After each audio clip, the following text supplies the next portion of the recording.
Tahan, walang kasinungalingan, serbisyong totoo lang. Saksihan! Dating Pangulong Gloria Arroyo, ibinalik na lang sa St. Luke's Taguig matapos harangin sa airport ng immigration. Justice Secretary Laila de Lima, mistulang nakikipag-showdown sa Korte Suprema matapos niyang ipag-utos na huwag payagang makabiyahe si Arroyo. Pagpigil ng Administrasyong Aquino sa dating Pangulo na makapagpagamot abroad, inihalin tulad ni Senador Joker Arroyo sa nagbabanta umanong martial law. Bumibisitang si U.S. Secretary of State Hillary Clinton, makikipagpulong kay Pangulong Noynoy Aquino bukas. Pagdalaw ng dating U.S. First Lady, sinalubong ng kilos protesta. Makailang beses na pagtapak ni Juan Manuel Marquez kay Manny Pacquiao sa kanilang ikatlong laban, legal na nga ba o pandaraya? At 40 araw bago magpasko, tunghayan ang pagpapailaw ng mga special Christmas tree sa ilang hotel sa Makati.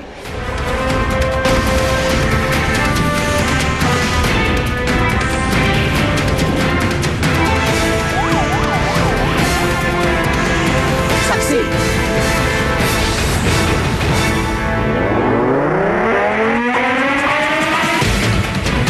Daraig ang puwersa ng ehekutibo matapos na hindi matuloy ang pag-alis sa bansa ni dating Pangulong Gloria Macapagal Arroyo. Hinarang po ang pangingibang bansa ni Arroyo sa kabila ng pagsuspinde ng Korte Suprema sa watchlist order laban sa kanya. At live mula sa NAIA, saksi si Ivan Mayrina. Ivan.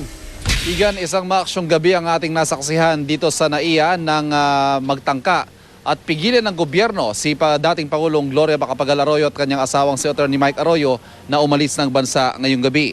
Pasado alas 8 nga kaninang gabi ay dumating ang ambulansya ng St. Luke's Medical Center sa departure area ng NAIA Terminal 1. Nakaupo sa harapan si Congressman Mikey Arroyo at sa loob si dating Pangulong Gloria Arroyo na naka-neck brace at face mask. Ayon sa kampo ng dating Pangulo, hiniling nila magamit ang tarmac at may diretso sa Dignitaries Lounge si Ginang Arroyo pero hindi raw ito inaksyonan ng pamunuan ng NAIA. Tuloy ang dating Pangulo isinakay sa wheelchair at idinaan sa public entrance. Kaya naman naging pahirapan ang paggalaw sa kanya dahil na rin sa pagdumog ng media.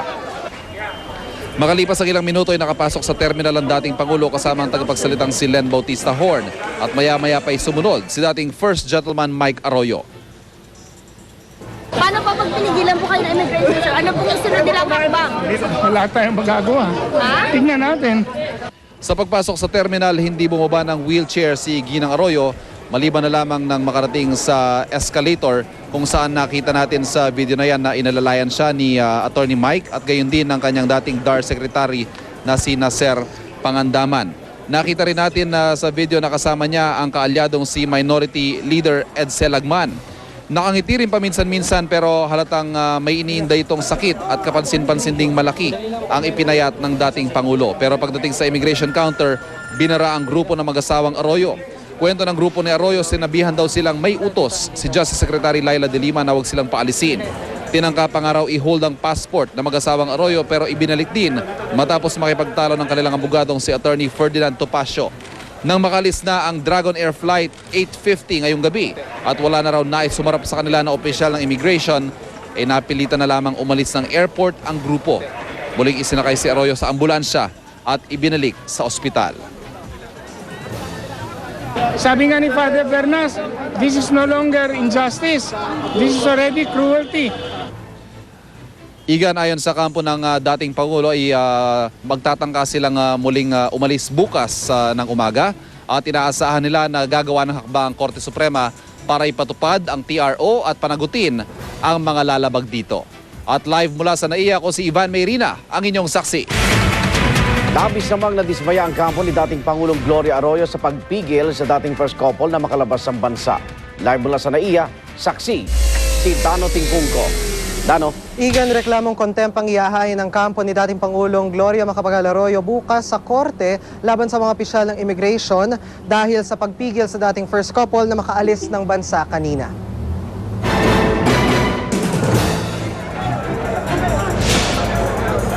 Nilapastangan po talaga at binastos ng executive branch ng DOJ, ng Bureau of Immigration na nasa ilalim ng DOJ ang pag-uutos ng ating Korte Suprema. Kung hindi nila kayang galangin ang Korte Suprema, sino pang gagalangin nila, lalo na siguro ang pangkaraniwang mamamayan? There's nothing to wait. The TRO is there already. Her constitutional right has been affirmed by the Supreme Court. Dismayado ang kampo ng mga Arroyo sa nangyaring pagpigil sa pag-alisana sa bansa ngayong gabi ni na dating Pangulong Gloria Macapagal Arroyo at Attorney Mike Arroyo. Ang tagapagsalita ni Ginang Arroyo na si Elena Bautista Horn, sinabing bago pa lang sila pumunta sa airport, nagpadala na raw sila ng request para makadaan ang dating Pangulo sa tarmac papuntang Dignitaries Lounge.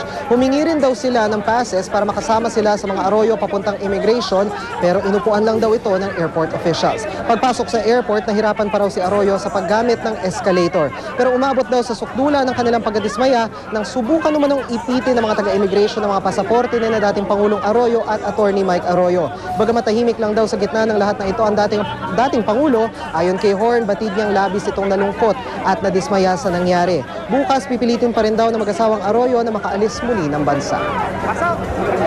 Kami po ay sumulat sa MIA para po humingi ng permiso na makadaan ng dating Pangulo sa tarmac at gumamit ng Dignitaries Lounge.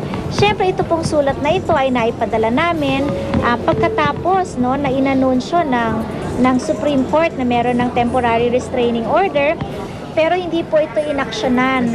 Nag-request din po kami ng mga passes para po may kasama ang dating Pangulo pagpasok dito, dahil nabalitaan na nga namin na susubukin nilang baliwalain ang kautusan ng Korte Suprema, pero ginawa lang po nila yun nung nakita nilang nagkakagulo na sa labas. She was just quiet kasi wala naman din siyang magagawa. Kaya syempre malungkot, di ba? Kasi parang we have all the legal documents, pero binabastos kami.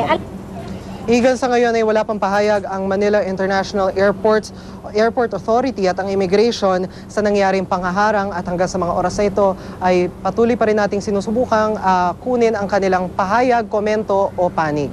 Live mula rito sa NAIA, ako si Dano Tingkungkong, inyong saksi. Samantala sa St. Luke's Medical Center na magpapalipas ng gabi si dating Pangulong Gloria Arroyo matapos hindi payagang makaalis ng bansa. At live mula sa Taguig, saksi si Haji Rieta. Haji. Yes, Vicky, balik St. Luke's Medical Center na nga dito sa Taguig City ang dating Pangulong Gloria Macapagal Arroyo matapos nga hindi mapayagang makalis ng Pilipinas kanina.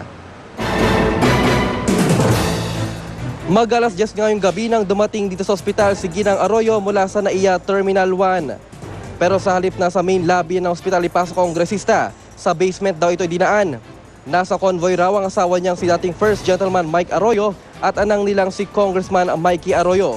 Gayunman hindi naman makumpirma ng mga tauhan ng St. Luke's kung kasama rin sila sa dating Pangulo sa loob ng ospital sa mga sandaling ito. Vicky, bago magtungo sa NAIA kanina, dito sa St. Luke's nang galing ang dating Pangulo na ininda ang bone disorder na hypoparathyroidism. At Vicky, naasahan nga dito na magpapalipas ng magdamag ang dating Pangulo dito sa St. Luke's Medical Center. At live mula dito sa Taguig City, ako si Haji Rieta, ang inyong saksi. Bisto na naman nagkaroon ng legal showdown si Justice Secretary Laila De Lima at ang Korte Suprema. Pinanindigan ng kalihim ang kanyang desisyon sa kabila ng babala ng Korte Suprema na ipako-contempt ang sino mang haharang sa kanilang utos, nagpapahintulot sa mga Arroyo na makaalis ng bansa. Saksi, si Lia Manyalak. I have ordered the Bureau of Immigration and requested the Secretary of the Department of Transportation and Communication to direct the Civil Aviation Authority of the Philippines, or CAAP, and the Ninoy Aquino International Airport, or NAIA, management and personnel to exhaust all actions to implement the watch list order against the Arroyos. Ito ang palabang pahayag ni Justice Secretary De Lima sa gitna ng temporary restraining order na inisyu ng Korte Suprema sa watchlist order ng DOJ laban sa mag-asawang Arroyo. Iniutos pa rin ng kalihim sa mga ahensya ng gobyerno na huwag pahintulutan ang pag-alis sa bansa ni na dating Pangulong Gloria Arroyo at asawang si Attorney Mike Arroyo. Bukod sa hindi pa raw nila natatanggap noong mga oras na ito ang kopya ng resolusyon ng Korte, kukwestiyonin din daw ng DOJ ang TRO sa isang motion for reconsideration, bagay na suportado ng palasyo.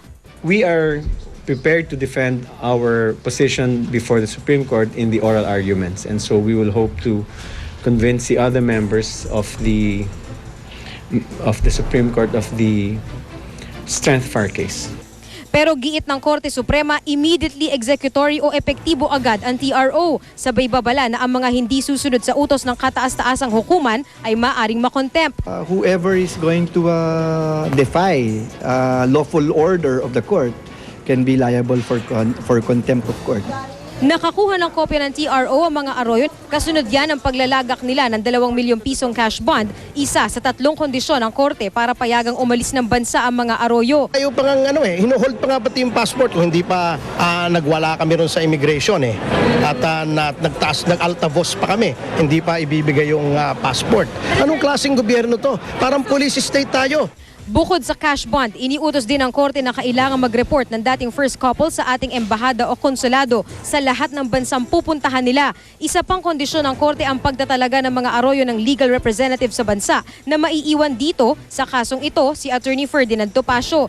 Inisyo ng Korte Suprema ang TRO dahil wala naman daw kasong nakahain sa korte laban sa mag-asawang Arroyo. Ang reklamong electoral sabotage kaugnay sa umano'y dayaan noong 2007 elections, gayon din ang 6 na reklamong plunder. Pawang nasa preliminary investigation pa lamang. Sa botohan ng kataas-taasang hukuman kanina, 8 sa 13 mahistrado ang pumabor sa pag-issue ng TRO, kabilang si Chief Justice Renato Corona. Lahat sila pawang mga appointee ni dating Pangulong Arroyo. We were able to show that they were entitled to the relief prayed for, and that is the TRO, and the continuance of their inclusion in the watch list order would probably work injustice to them. Ang 5 mahistradong tumutol sa pagpapalabas ng TRO, naniniwalang dapat idaan muna sa oral argument ang petisyon ni dating Pangulong Arroyo para pawalang bisa ang Department Circular at Watchlist Order ng DOJ. Itinakda ang oral argument sa November 22. Ako si Lia Manyalak, ang inyong saksi.